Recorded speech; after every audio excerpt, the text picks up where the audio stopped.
Hello everyone, and thank you for coming to the session. I know there's a lot of competition between the sessions, so I'm really glad that you've come here because I'm very excited to talk about our brilliant film industry here.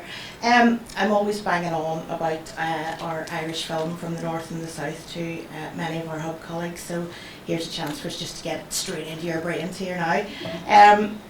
It's fair to say that Irish film is having a bit of a moment at the minute, and oh, here we go.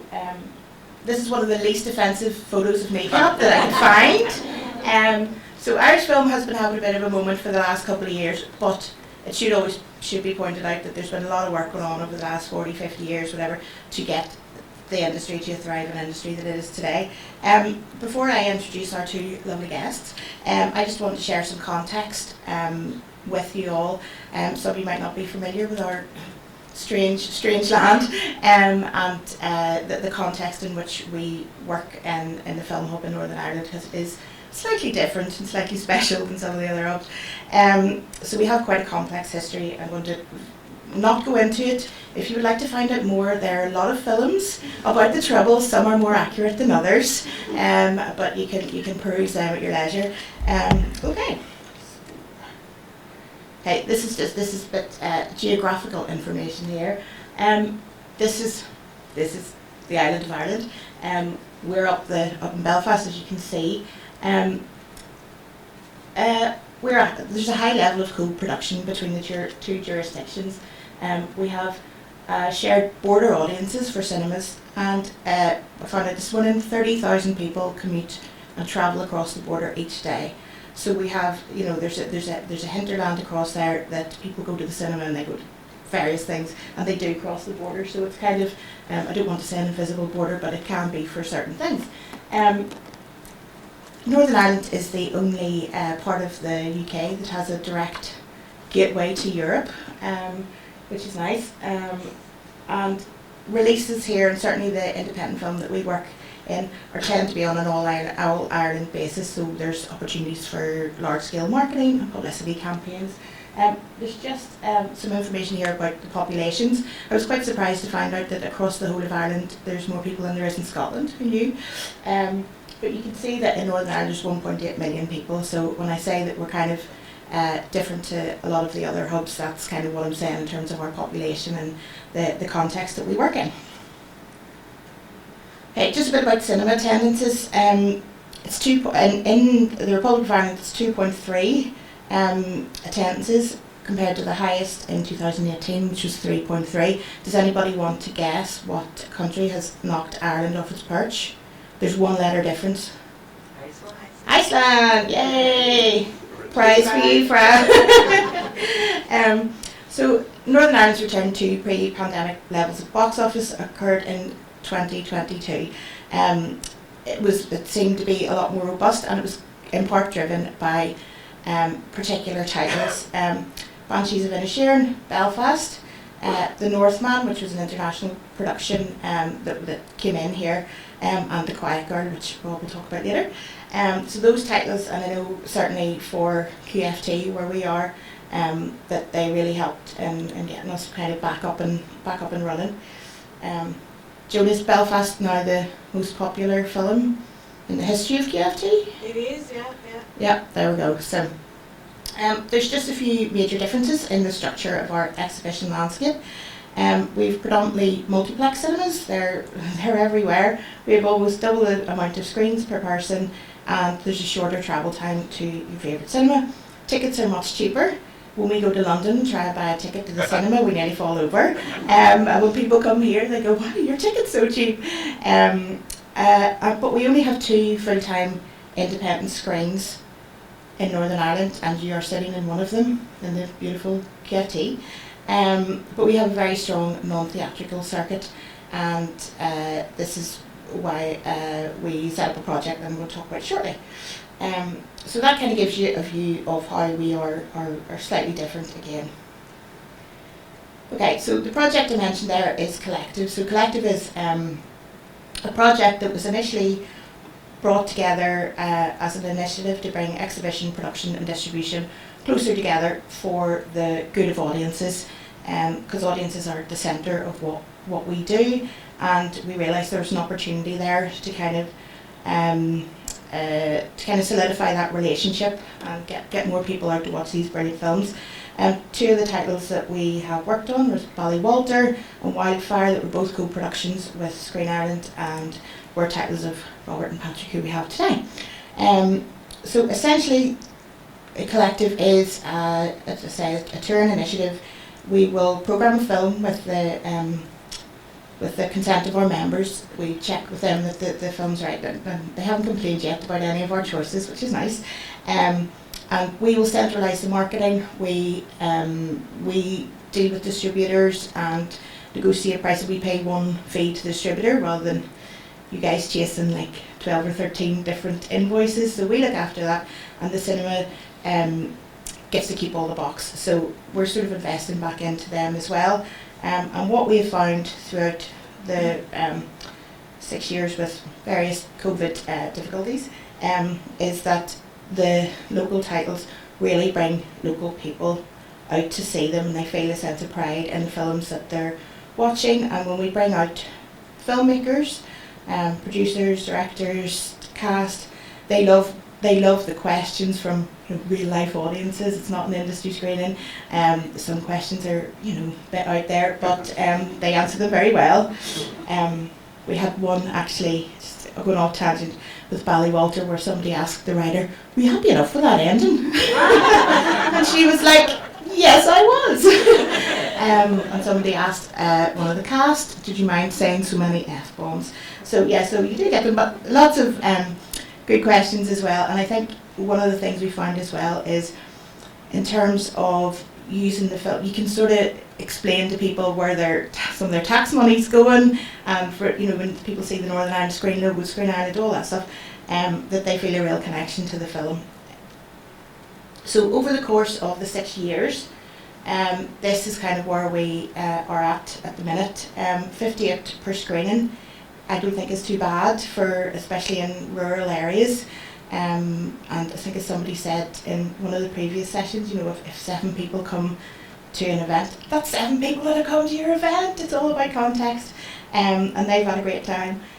So we found that it's really worked for us, and it's really worked, more importantly, for our members. They love getting involved in it. Francis is nodding her head from Portrush Film Theatre. Great.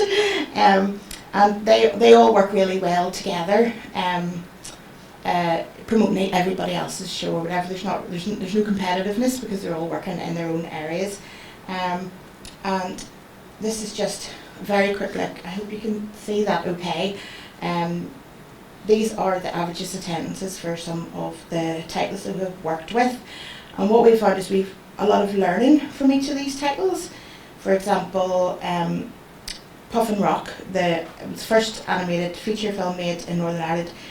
It was more of a family audience, and it was fine, but it didn't quite work for us. So that audience is not a priority for this particular project. In film, Walter was quite a ride, because Patrick Keelty got the Late Late Show job in the middle of it, which, for anybody who doesn't know, is the biggest chat show in Ireland. So there was timing things, and then he was supposed to come to screenings, and then he couldn't. So, and for example, with Lyra, if anybody's seen the documentary Lyra, that was very emotional for the team who were working on this. Q and I were doing all the Q&As and working with the family and stuff, and we had very close contact with the filmmakers and the family on that, but they really valued it to get her story out. So there's learnings from everything. There's no perfect formula for it. You just have to try it, timing, there's so many things that you have to consider when programming a title, but I think we've done pretty well with the titles we have. So a lot of those titles, most of those titles, were through our good friends that have joined us today. Robert McCann-Finn from Breakout Pictures and Patrick O'Neill from Wildcard. If you were expecting Jill is sick, so Patrick has very kindly stepped in at last minute, so thank you. So I'm just going to hand over to Robert. Do you want to go first? Great, thank you.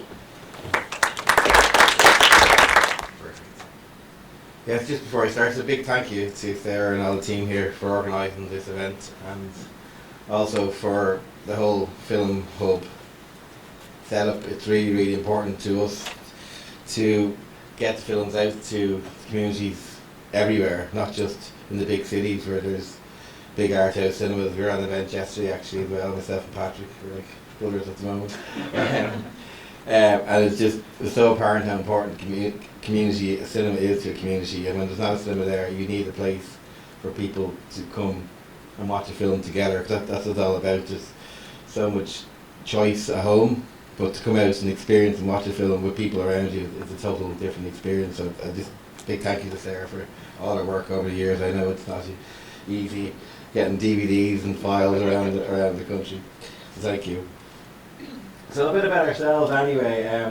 We were founded in 2019, and we work a lot with first-time directors. Barry Walter there was for Sara, that was his first feature. So we work sometimes we work with established creators as well. So as we develop relationships over the last few years, and now we're second or third time with producers, which is great. We only acquire films that have a theatrical audience, so we feel we can bring to a theatrical audience. So we never do straight to TV or DVD or anything like that. So we only acquire about 4 to 7 titles per year, because every film is a long journey with a producer or director. So it can be, the time you acquire a film to when it reach screen can be up to a year and a half sometimes. So it's a long journey with a lot of time. So we try and keep the slate as tight as possible. We have a mixture of documentaries and narrative features. About 1 or 2 documentaries a year, and 3 to 4 features. And they're recently a success in the doc world. We Pray for Sinners and Colleen Kuhn, which of course went on to get nominated for an Oscar. And That They May Face the Rising Sun, which was released this year, which is a beautiful film that did incredibly well here on the island, and had a release in the UK as well. And just about our model as well, actually, it was slightly different. Often we would release a film on the island of Ireland first. So some of the films I talk about today have actually had a release here in the island of Ireland, and then we do a release later on in the UK. So it's slightly different. But that's the model's always been that way. Like even the studios have an office in Dublin, most of them, and they do the island of Ireland together, and then they move on. And the UK is done via a separate London office. So that's our model as well, where often we have a film here. It'll be released in the QFT first before it goes to London, for example. So it's kind of different in that way. As I said earlier on, relationships are the key to our model. So, guess the film by genre. Who's quiz first? Now, you're going to expect 5-star reviews. This is the great fun about releasing films online and the social reaction. So these are all lovely people who comment on the last film. This person here will need a string of garlic and a crucifix to even look at near that satanic yoke. Stephen, lovely Stephen. I was going to actually black out their names, but I didn't actually thought I'd leave their names up. They deserve it. Stephen then, she invited the whole world into Ireland, not just morph into fill out a trophy. Smiley face. And goes on. So this is a lovely reaction you get when you release a film online. I bet you're all expecting like 5 stars. Go and see the movie. No, this is more like this. So the film, the lady we're talking about, the Satanic Yoke, the horror movie, is Mary Robinson. So Miss Robinson we've actually released on the island of Ireland, and it's actually done incredibly well. It's the best documentary in Ireland over the last number of years. It's still in cinemas actually today. We're going to announce a GB festival next week, hopefully, and then we'll launch in the GB in Q1 2025.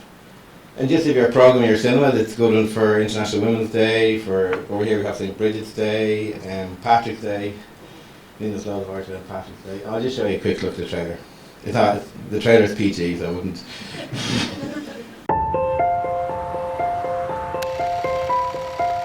I remember spending a lot of time looking out this window. I would look out on the river from my bedroom and dream dreams. They were dreams about making life fairer. Mary is the most indefatigable woman I have ever met. This strong, feisty, spirited person that goes in and fights for people that need support. I'm not sure anybody can keep up with them. She must be Irish. There comes a time where an individual has to take a stand and be prepared to pay a price for taking that stand. The Emerald Isle has its first woman president. The women of Ireland who, instead of rocking the cradle, rocked the system. I decided to name Mrs. Mary Robinson High Commissioner for Human Rights. I was going to try and make a difference and speak truth to power. I have fight for climate justice. It's for the children around the world. Mary Robinson has not only shown a light on human suffering, but illuminated a better future for our world.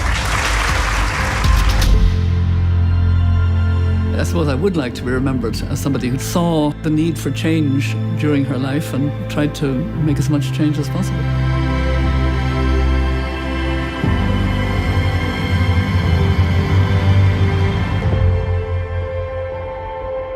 I said, look, I'm too young to be president of anything. She said, Mary, this isn't about f***ing you.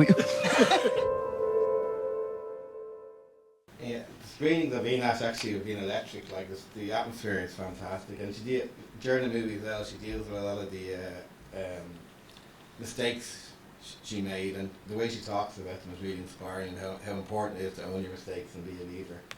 So it's actually it's a great film. Just actually on that as well. It's great to see documentaries that you probably know yourselves. It's getting more difficult all the time to get an audience in for, and that's just a reality at the moment. So it's great to see so many documentaries in the film hub doing so well.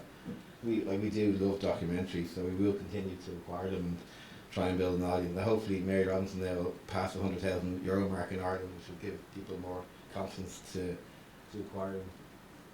So there we go. Next I want to talk about is Kathleen is here. It's actually the director was Derry-based, Eva Bertisel. She was from Bad Sisters, and her directorial debut. It's based on a short film she did as well.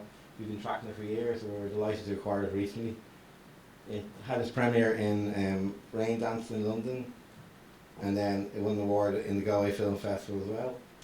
And then we released over here in the Island of Ireland in October 18 and in Q1 in the UK, or in GB, sorry. Some bits are missing on the side. Sorry. No bother. Yeah, so it's a psychological thriller based on themes of obsession, infatuation, and the dangerous consequences of a seemingly innocent relationship. So that's available if you don't book that, or just get in touch. I just played the trailer. Kathleen Carroll Dunn.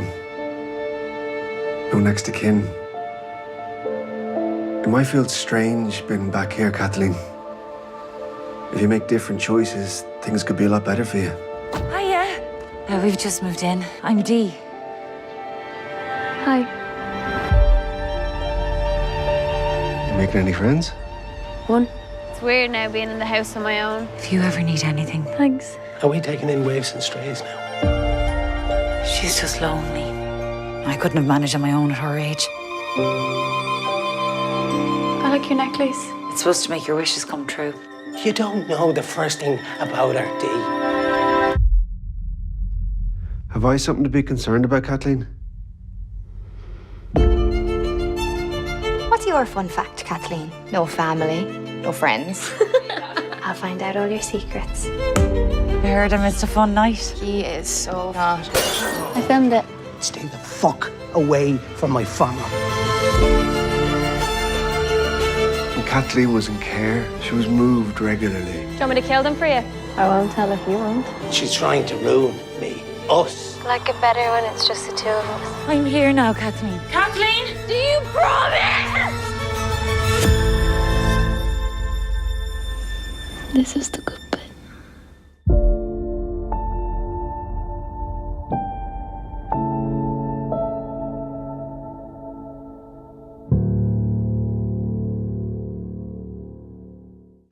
Usually you put a joke at the end of the trailer. People are really happy, but it was a tricky one to get a joke.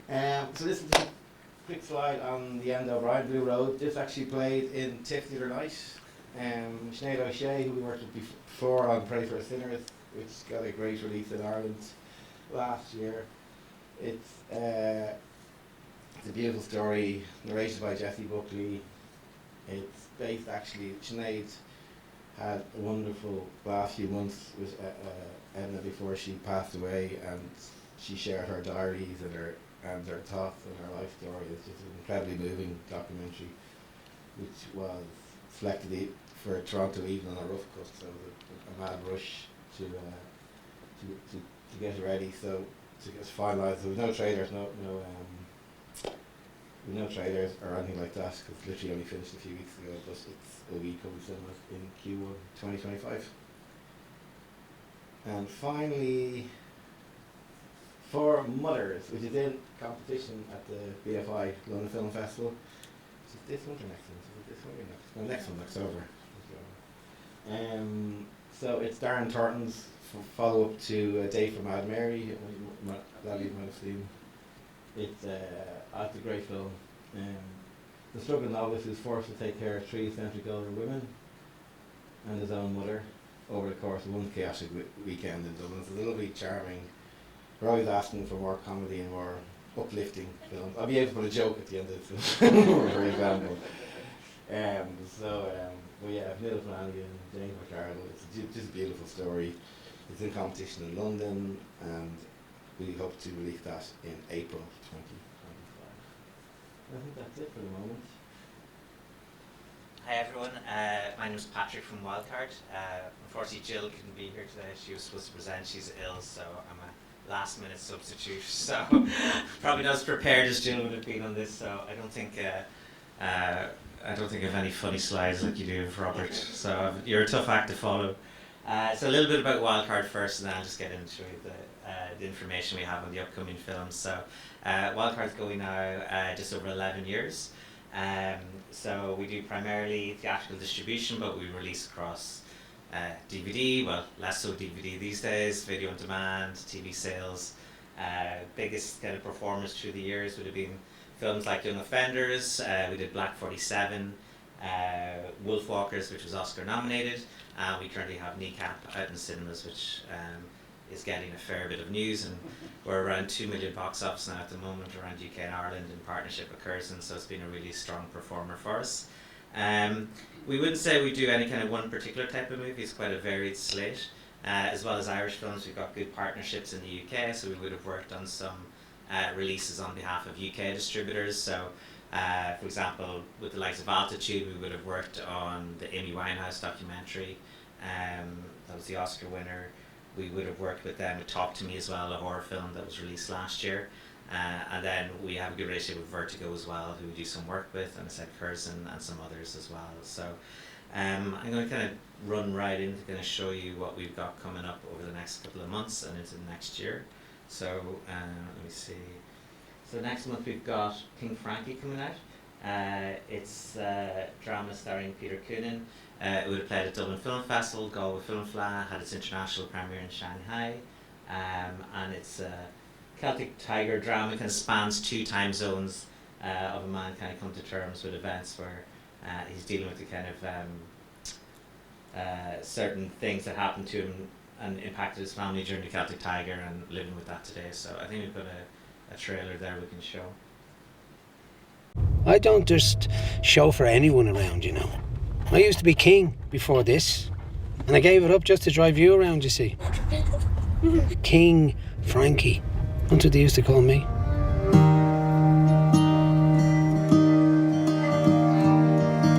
Think you can just pay us off? Listen, you're upset. I'm upset, am I? Why the fuck would I be upset? Fucking freak!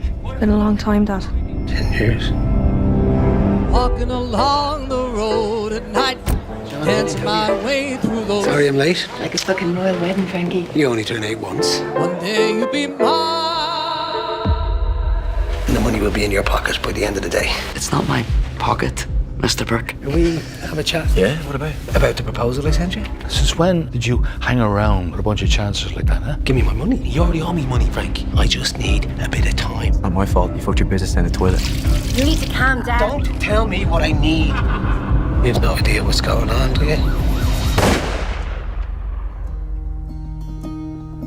Lie down and sleep. Sleep well, my darling. Frank, you must have lost all his money at the crash. That's capitalism for you. Lie down and sleep. Sleep well, my darling. I got my new business now, and it's a fair one. You're a taxi man. After thee. You know, we have choices, and good or bad, I think they're lessons. I think we have to take that pain and turn it into something good, something positive. I'm starting to think that that's possible.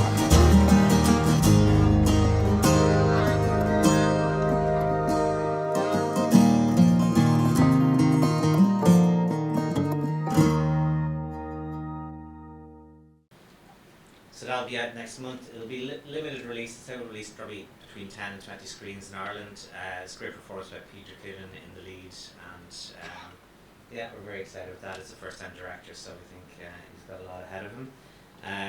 So next, what we've got coming out is a documentary, Housewife of the Year. This won Best Documentary at the Galway Film Festival recently, and also has played festivals internationally. It's also going to play BFI DocFest. If anyone isn't familiar with the actual competition, Housewife of the Year, it was a competition held in Ireland as it's all. If anyone saw the Father Ted episode of The Lovely Girls, I think that was kind of loosely based on the Calor Gas Housewife of the Year competition. So you'll get a lot from the trailer now, but we think it'll play like it took the roof off the house in Galway now, I have to say. There was laughter, there was applause, there was tears, and it was actually, we acquired the film, but that screening really kind of opened my eyes to, I think, what is possibility for audiences up and down the country. So we have a trailer, I think, to show.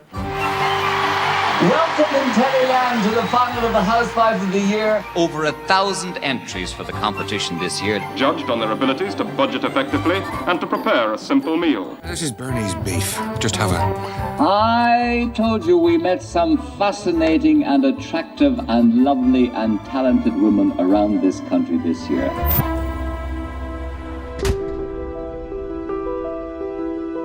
It sounds alien now to the younger people. Housewife, but it was huge.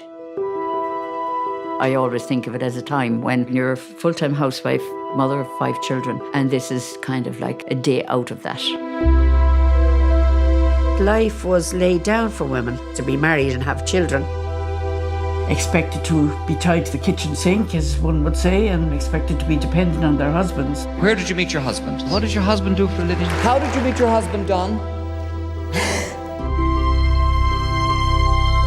Women definitely were the lesser people.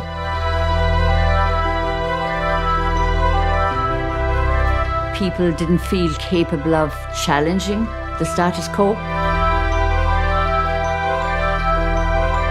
You look back and you think, why did we do that? Why did we go along with all these things?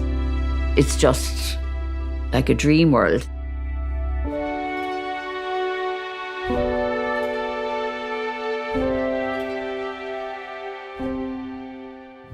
Thank you both so much. I think it's good to be reminded sometimes about that we're all talking about films. We're talking about cinema, but we're all talking about films, and that Peter Coonan is in every Irish film coming up. He's probably in Mrs. Robinson as well. He's a requirement of the tax. Yeah. It was Mo done for it last year. Yeah, well, I was thinking that actually. He's actually a lovely fella. Yeah. Very nice. Better than the love-hate character then. Yeah. I should have said earlier as well, there was a great article in Screen yesterday about Irish distribution and the 4 distributors in the south and how that works, and it was very timely because I knew you were both coming up here, so that worked out very well for me, so it's worth reading, and I think it was yesterday. We don't have a massive amount of time. I would suggest maybe people have some questions, so I'm just going to ask you a couple of things. Specifically about Kneecap and Colin Keown. And Colin Keown was nominated for an Oscar, got right up there. Everybody had a great time. Kneecap is on the long list for Oscar.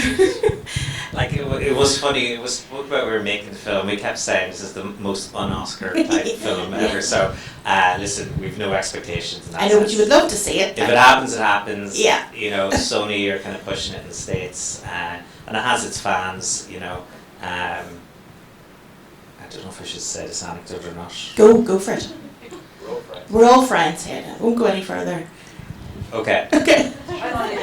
No. So apparently, Margot Robbie and Bradley Cooper were off on holidays together for a week on some yacht with all their posh friends over the last 2 weeks or something. And apparently, each night someone picked a movie to screen to these guests of high rollers. And Margot Robbie picked Kneecap. Now we know she saw it, we put on a screen for a couple of months ago, and at the end of the week they voted on their favourite film, and apparently after the 7 nights away on this big fancy yacht, Kneecap won. So I have heard that from, over the last week, which was kind of fun. But we did do screens for some high profile people in Los Angeles, and listen, if it happens, it happens. It's great that Colin Kuhn did it a couple of years ago. So it's not like unknown territory. Yeah. And between IFTA and Screen Ireland, who I'm sure we're very supportive, there's a good knowledge base there. If everyone can kind of get together and put a bit of energy into that Oscar campaign, because I think they do. I think you do need a campaign for that to happen. It costs a lot, doesn't it? So let's see. It would be amazing.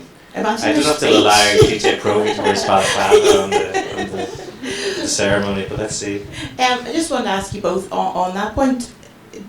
Did either of you predict, like 10 years ago, that Irish language film would have this kind of platform that it does now? No, I remember actually we saw on Colin Kuhn, and it was during COVID, and you're kind of sitting in your own, and you knew straight away it was a fabulous movie. But then, after the next day, you look at the reality of it. The challenge of the CineCar schemes or TV is pre-required, so that's usually a saver when it comes to the cost of releasing theatrically. I think the biggest box office before Colin Kuhn was King, which was about 70 or 80,000 euro, now released by Buena Vista at the time in the early 90s when things were a bit easier. So, but then it goes back to your gut instinct, which is great. Which we were talking yesterday again, but it's great to have that kind of ecosystem over here where, like, we showed it to Amazon, Netflix, and all the other streamers you normally do, and they were like, no, they just look at a spreadsheet. But then we showed it to Irish exhibitors, and they were like, wow, that's an amazing film. You need to get that out. So it just shows you, like, without that connection to the industry and to the audiences, on Colin Keane would probably never be released. It shows you the importance of it would never elevate the Irish language to a totally new level. So it just shows you the importance of all of what you're doing with community screenings, getting people to watch movies, and because you leave it to TV or the streaming, just that energy that never happens. Yeah, it's very transactional. Yeah. And there was films before, like Robert released an amazing film called Rocked a couple of years ago. And we did Black 47. There was a lot of Irish in Black 47, and the CineCar scheme was going probably from 2015, maybe something like that. So it was kind of a build, and there was kind of previous projects before that. But on Colin Kuhn definitely kind of brought it up another levels, didn't it? And did that help? I know you were a producer on Kneecap as well. Did that help when you were trying to sell the kind of premise of Kneecap to the Kneecap BFI? had been in development before Colin Kuhn came out. It was kind of COVID kind of disrupted it as well for a bit. Probably Colin Kuhn, let me see, so we shot Kneecap last spring, which would have been around, that was, Colin Kuhn was kind of doing Oscars around then. So it would have been very far along at that stage, it wouldn't have been part of it, but I think the kind of establishment of CineCar, that scheme probably helped. Kneecap was developed through a scheme called Mother Tongues in the UK, which was for non-English language productions in the UK. And it did have, like, the likes of Curzon were involved in that scheme, and Charades, the sales agent, that were involved. And the Northern Ireland Screen Irish Language Broadcast Fund? Yeah, they were part of the funding on it as well, and Screen Ireland, TGCAR, the Broadcast Authority of Ireland. So there was the finance plan was quite long in terms of there was a lot of partners in it, and it was quite a healthy budget. But and at the time, I know it's hard to believe now, but when we were developing and putting that film together, Kneecap weren't that well known. But if you did meet them, they were kind of contagious in terms of the personalities there. So it was very easy for it was very nice to see, obviously we were involved in producing, but like with the distribution hat on, once you meet them and once you see them, you go like. Plus, I saw them early at a gig, and it was like it might have been Fail and Fubble or something, and you're looking at the thousands of people that they were really kind of connecting with, and you were like, they're advocates for the film. That's their audience, and they're gonna. It's nearly like a religion, they're going to spread the word. So it was very easy for us to see the potential there. But like it was at the same time, it was a first-time director, 3 lead actors who'd never been on screen acting before, so it's high risk. So the fact it's done as well as it's done is kind of it's a relief more so than anything, I have to say. Well, it's been a lot of people have been talking about it after the last over the last couple of days. You know, a lot of our English colleagues and stuff, and the chief executive of Northern Ireland Screen yesterday promised everybody they wouldn't get kneecapped when they were here. So you know, people are talking about it. It just what time are we at now? Got another question here. I just wanted to touch briefly on your audience development plans for each of the films. Do you have a tried and tested sort of method, test screenings, and how do you approach each title as you're looking to a release schedule? I think the first thing to make sure it has an audience. So even that could be an audience, could be small or it could be large, but to know that you can, as Patrick gave a kind of broad audience there with Kneecap, but even we had like a small dance documentary. We knew exactly where the audience was. We knew it was small, but we knew you could reach it though, and we knew they're very enthusiastic about supporting the movie. So I think often you get movies that kind of fall between stools. They're not dramas, not comedies, they're not multiplex, they're not independent cinemas, and they're nothing to know in a lot of ways, and it's tricky that way. So I think our starting point always is that film has an audience. It might be a small audience, and you're hoping it can be a bigger audience, like we had That They May Face the Rising Sun this year. We knew straight away where that audience. In fairness, it's been a great year for Irish film, that you have one film at one end of the spectrum reaching kind of an older demographic, and you have Kneecap reaching a much younger demographic, so it's kind of been good. But like that just proves that there's different audiences for different movies, but that to make sure that you have an audience for that film. Yeah, and like kind of lucky in the sense that I kind of fully own the company, so my usual things like, do I like the film? Is a film I'd like to watch? You know, and also, you know, is there an audience? Is obviously a major part of that. With Kneecap, it was pretty evident. We'd done Young Offenders a couple of years ago, so that would have been a strong comp for it. And we did work up in the north of Ireland as well. We would have done the Bobby Sands documentary a couple of years ago. So we had a lot of connections within, you know, those two films specifically, but Black 47 as well. So there was a lot of kind of touch points with Kneecap on other Irish titles that we could see there was a potential audience for it. But yeah, similar to Robert, sometimes you work on smaller audiences and or smaller films. It might have a smaller audience, but as long as you can identify it and kind of find ways to get to it effectively, it'll benefit the film. Brilliant. I have to say it's a joy working with both your companies on our tours, because it seems it's less of a transactional sort of, I give you money for the licenses. We do kind of work together for all these audiences and getting people and stuff, so it all helps us as well. I think... Sorry, I actually realised I didn't really kind of answer. So you were asked about audience development. Yes. Yeah, so it is something that we would kind of continuously do in terms of just kind of, as well as kind of our social kind of following, and Robert would be the same. You can slowly build that up and people kind of like what you do, but we would hold individual databases as well. True, if we've done like competitions for premiere tickets throughout the years, so we would have a kind of demo, we would keep a lot of data around that as well. And if we do a lot of ad spend on our digital advertising, so if someone like looks at the trailer on YouTube or sees a digital ad and clicks through and it goes through our web page, we can catch that data and we kind of profile that person to kind of advertise then in the future as well. So we do kind of develop an audience through that way as well. And we would just kind of, for being in the business now 11 years, we would have like, you know, quite a lot of data and quite a lot of information on people who like go to see our films. Brilliant. That's a good endorsement for doing surveys and collecting data that we're always shouting about in the hubs. Just one last question before we take some. You kind of touched on it earlier, Robert, and you've touched on as well about the importance of non-theatrical screenings in building a community around the film. So the film is in cinemas, then it's potentially in smaller non-theatrical venues, and then that sort of builds an audience for streaming. So it you know, the audience journey doesn't end in the cinema. How important has that been to you, to both of you, as you've kind of worked on each title? Oh, it's been a massive importance, and it's grown as well over the years, and especially with windows becoming shorter between years ago, it's like 3 or 4 months before you go to a non-theatrical venue, but now you can nearly do it immediately. So it's just been it's been great for us from a financial point of view. It's been great for the filmmakers to go, as you say, get random questions from a Valley Walter audience. But it's been great. It's something I'm myself on the board of Access Cinema as well, so we're kind of really passionate about making sure that experience, and that just that people are watching a movie together with an audience and engaging, and then we hear the feedback and we hear the stories, and again, as I go back to Colleen Keenan, it's that whole delicate ecosystem that we all keep connected, and then we go and find audiences, and the day of just opening a cinema and thousands going to it are over, unfortunately. So it's really important work.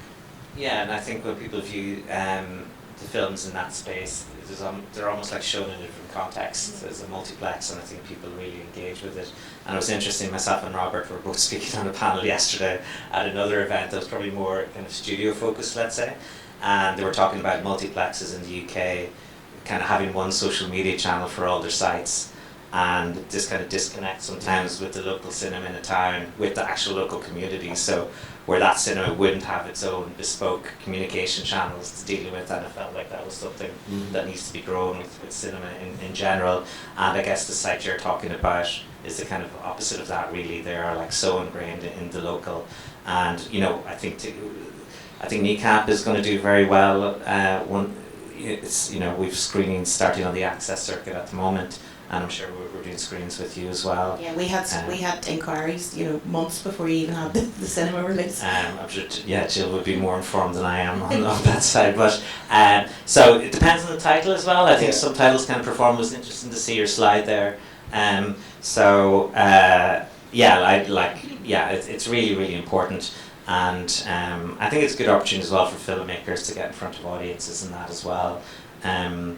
There's nothing myself and Robert hate more than bringing filmmakers for Q&As, and there's like very few people in the audience, and you might have travelled a long distance. So a lot of times when you're working with you guys from Hub NI or Access, you can be a bit assured that there will be an engaged audience there. Most of the time. Most of the time. Alright, thank you both. I'm just gonna how long we got? 10 minutes, Michaela. If anybody has any questions. Thanks. Full declaration here. It's Bernard McCluskey from Northern Ireland Screen. I'm just interested to know what your thinking is when you're approached with a production project, Irish language. Are you thinking beyond Ireland, and how did you go about that?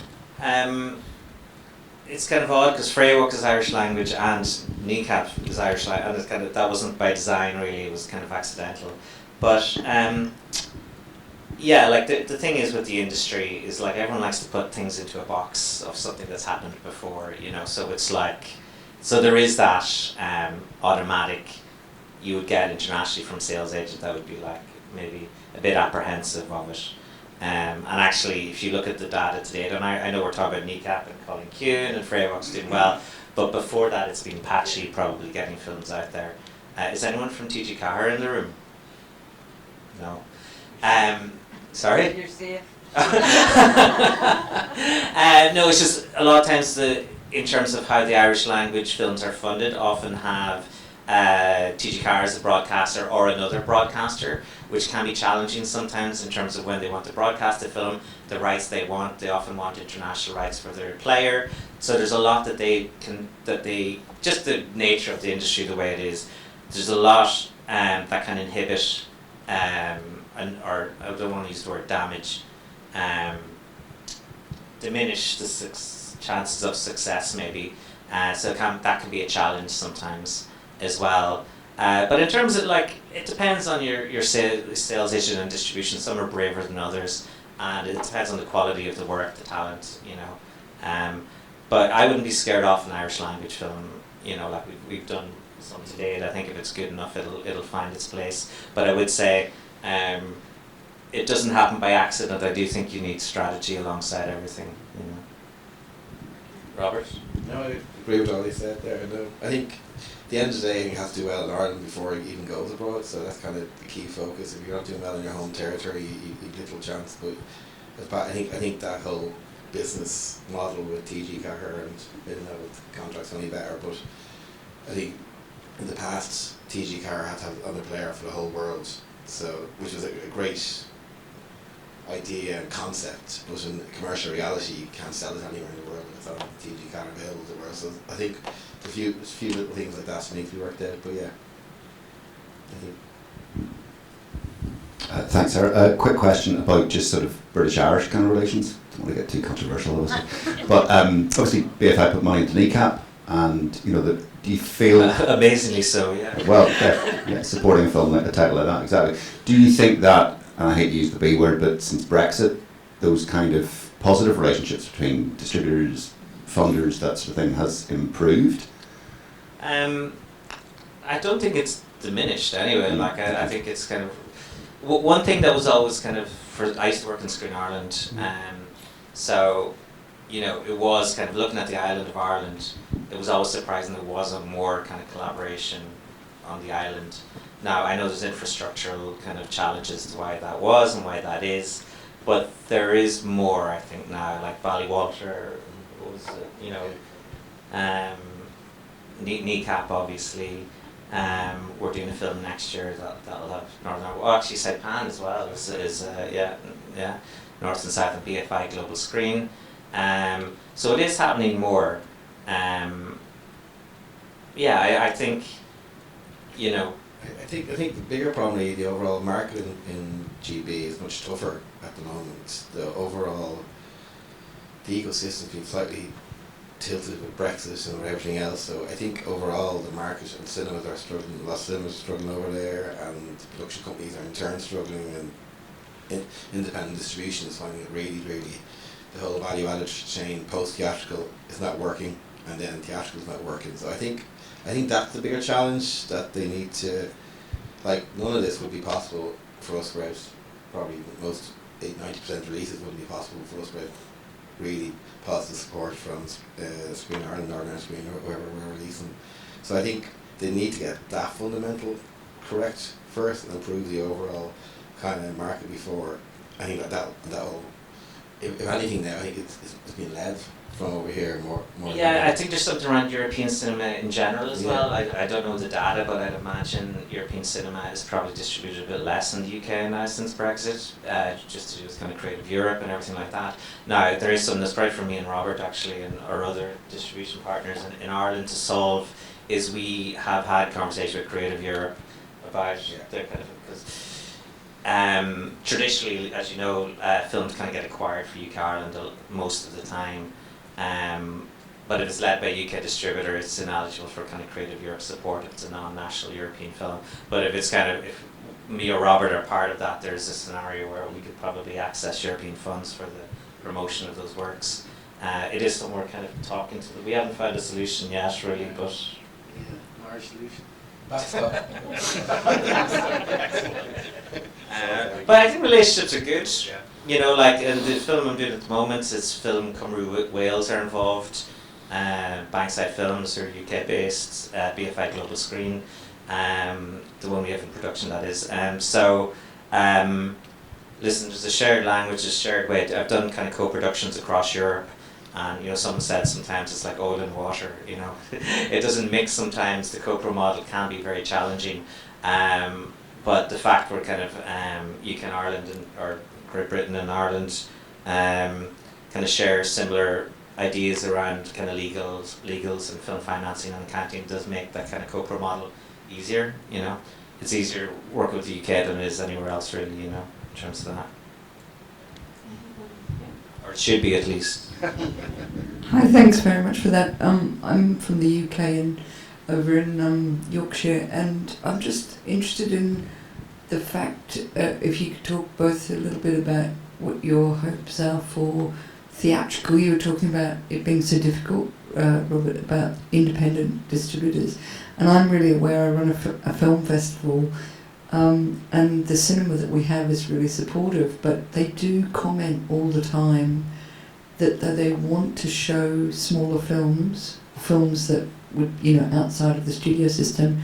They really struggle with working with independent distributors, providing them the adequate marketing materials. And I just wondered if it's about what your thoughts on that are, you know, that they feel like they struggle to get what they need to promote, day in, day out stuff outside of the big system? Yeah, we try as often as possible to partner with a UK distribution company. So for Colin was Gerson, for with the Big Face Writing, so there's a new company called Conic, who are based in Scotland, who are great guys. So you do find kind of, you go to bigger UK, like they have like about 20, 10, 15 films a year, so you're more in the kind of you're more in the what's the word, in the routine for them, and they're kind of churning it out. We did find with Conic now they're really excellent, that they really work the audience, they really support the movie. They did loads of post-theatrical bookings, and everywhere they did, and their assets were brilliant, and they made them all available. So it does depend on the distribution company and their model. But yeah, like, I shouldn't really say this, but like, there's kind of no excuse in terms of digital assets, I would suggest, when we release a film, we would create Facebook headers, Twitter headers, little graphics, obviously the digital art for their booking pages on their websites, and different socials. It can even say, coming in 3 days, like lots of little graphic stuff, and obviously trailers and cut downs and tons of stuff usually. So on that side, I think there's no excuse, I guess. If they're talking about printed materials, I guess there's a cost there, or but yeah, from my perspective, there shouldn't be any, that's in terms of the problems of the distribution. And you can also tell your local cinema that myself and Robert would gladly gladly provide films with the required marketing support. Yeah. Brilliant, thank you so much. We could talk all day about this, well, I could anyway, but we have to wrap up shortly. So.